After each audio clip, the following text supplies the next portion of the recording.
We moved outside of London first, a place called Potter's Bar. And that was a lovely little spot. So we stayed there for a while. Then we moved into a site in West London, under the motorway. Every traveller knows the site. The Westway site, it's called. We stayed there for about 3 years. See, this is it here, look. And there's not just a motorway there, there's a big railway beside that goes all night.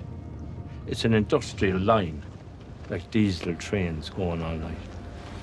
So when they pass, you'd have to close the windows, the doors, you know.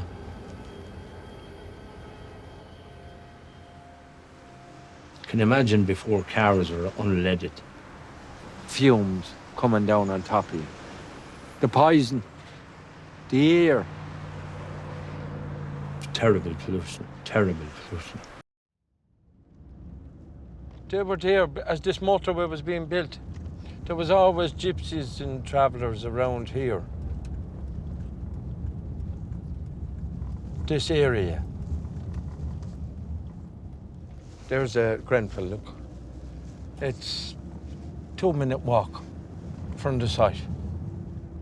So loads of travellers in that site would have known people that got burnt in them flats. I knew a good few of them myself. Can you imagine those poor people phoning up their relatives? No escape. One man, I know one man, Tony, was awful, awful. Phoning up the sons and everybody, friends, everybody, you know, and telling them goodbye.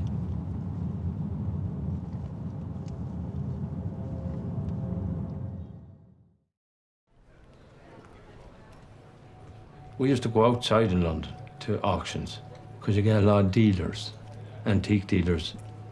You had Chiswick, Bedfordshire and Kent, all around the outskirts of London, and go and buy stuff and resell it in Portobello Road. Buy and sell, buy and sell, buy and sell.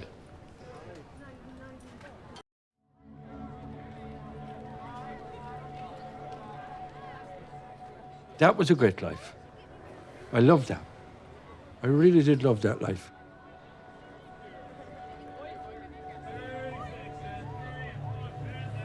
You'd have thousands and thousands of people coming on a Saturday. This road would be packed, thronged. There used to be a blind box player, used to play outside there, called Robbie Flanagan. He was a great old box player. All the old people around here would have remembered him. As a child, my mother would take me down the road, and she'd put a fiver into your hand. And she'd say, right, buy that for 50p, buy that for £1, buy that for £1, and then we'll set it on our stall for 2. So after a couple of hours, I'd have the £10 got. And she'd say, right, now you have your own £5. Come on, I'll take you out again now and we'll buy more. Down the Portobello Road, there was a big community of Caribbean people, all settled around Ladbroke Grove and Portobello Road. And on the weekends, you used to have shebeens, several shebeens, off the Portobello Road. So we'd be having great parties. That's how I know all the old reggae music. And I'd inquire myself, who's that fella singing? So that's how I got the love of reggae. And it was far better than the pop scene. You see, all around here in the 60s and 70s, you'd hear music. And my mother would go out and knock on the door, knock on the people's door. Could be Jamaican people, Caribbean people mainly. And my mother would say, who's that? Who's that singing that song? And they'd tell her the name.